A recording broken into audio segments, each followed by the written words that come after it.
Willoughby, we are back up and running. Here I am, Professor. I see your sunburn is fading, my young assistant. Yeah, now I'm just appealing.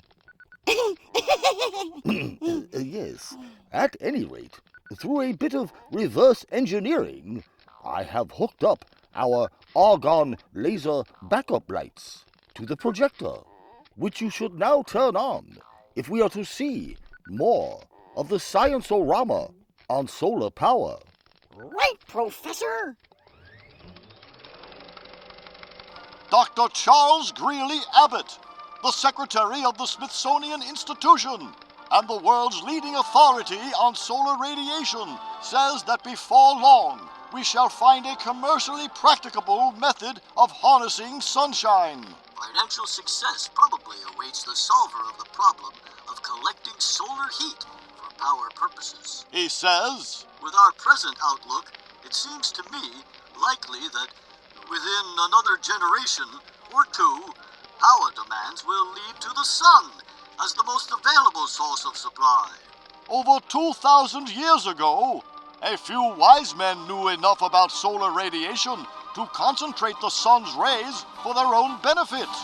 Among them were the pagan priests of ancient Rome, who occasionally allowed the sacred fire of the temple of Vesta, the goddess of the hearth, to go out, and then rekindled it by placing a piece of carefully dried wood in the focus of a canonical metal reflector, and letting the sun do the rest.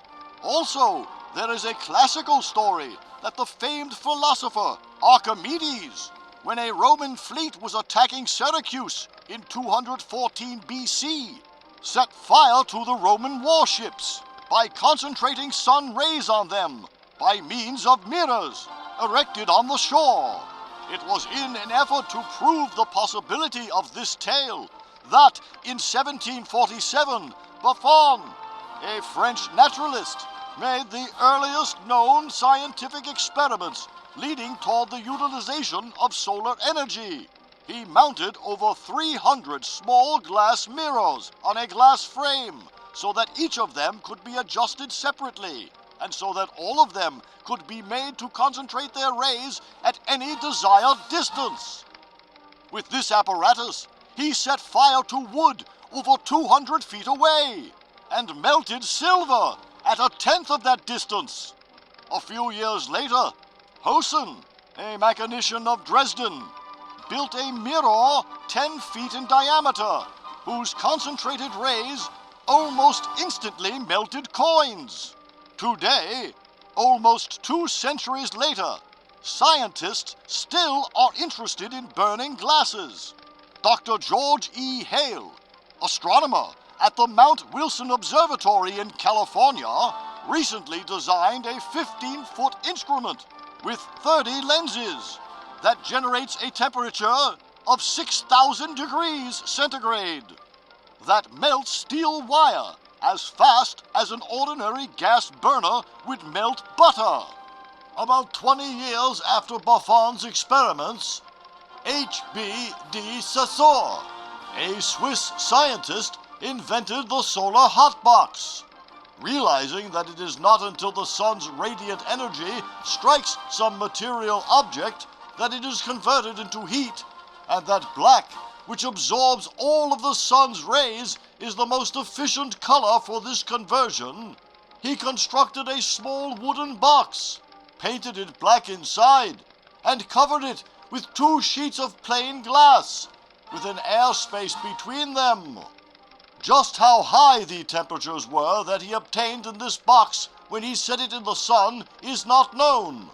But when, in 1837, Sir John Herschel used a similar box in Cape Town, a thermometer in it registered 240 degrees Fahrenheit.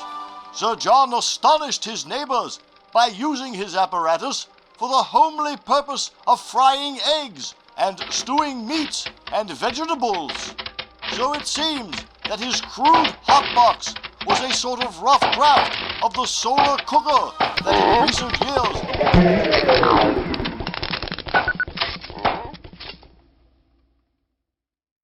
again? We haven't finished a Science-O-Rama in one full swoop since the first one.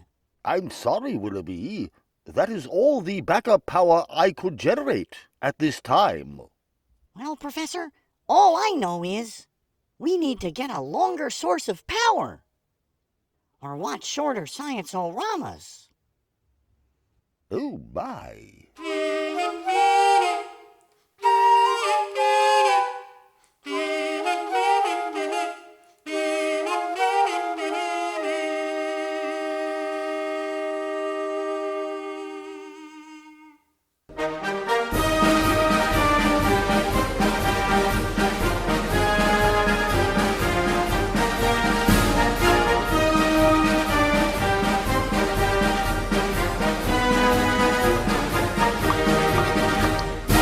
Waterlog Productions.